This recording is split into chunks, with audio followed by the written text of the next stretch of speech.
Sakal Gunarnavasha Vande Guru Sri Charanaravindan.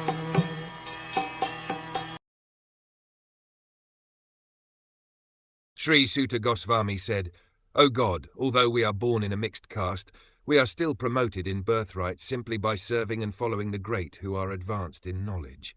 Even by conversing with such great souls, one can without delay cleanse oneself of all disqualifications resulting from lower births." Suta Goswami did not take his birth in a Brahmin family. He was born in a family of mixed caste, or an uncultured low family. But because of higher association, like Sri Shukdev Goswami and the great rishis of Naimisharanya, certainly the disqualification of inferior birth was washed off. Lord Sri Chaitanya Mahaprabhu followed this principle in pursuance of the Vedic usages, and by his transcendental association, he elevated many low-born, or those disqualified by birth or action, to the status of devotional service and established them in the position of acharyas, or authorities. He clearly stated that any man, whatever he may be, whether a Brahmin or Shud by birth, or a householder or mendicant in the order of society, if he is conversant with the science of Krishna, he can be accepted as an acharya or guru, a spiritual master.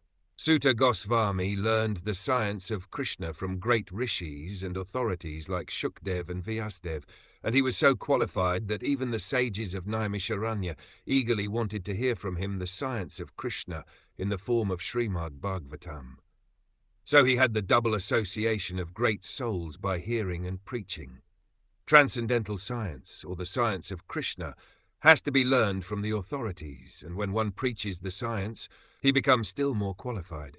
So Suta Goswami had both the advantages, and thus undoubtedly he was completely freed from all disqualifications of low birth and mental agonies.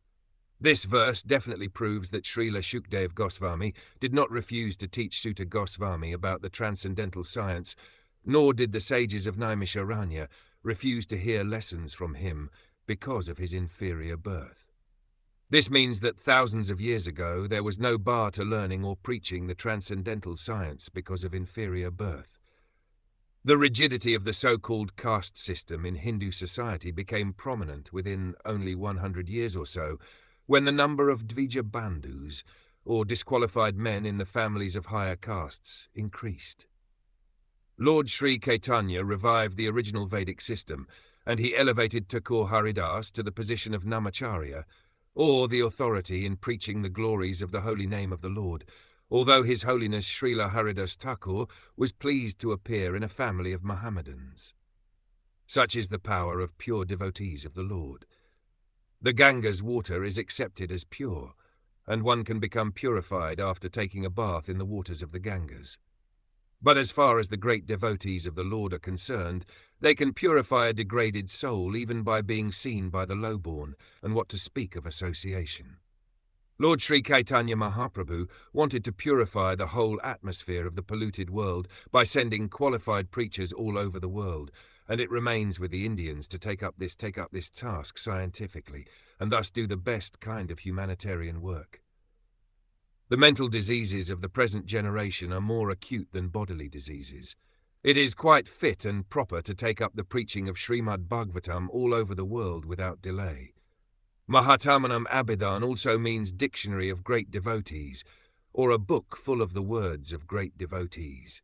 Such a dictionary of the words of great devotees and those of the Lord are in the Vedas and allied literatures, specifically the Srimad Bhagwatam.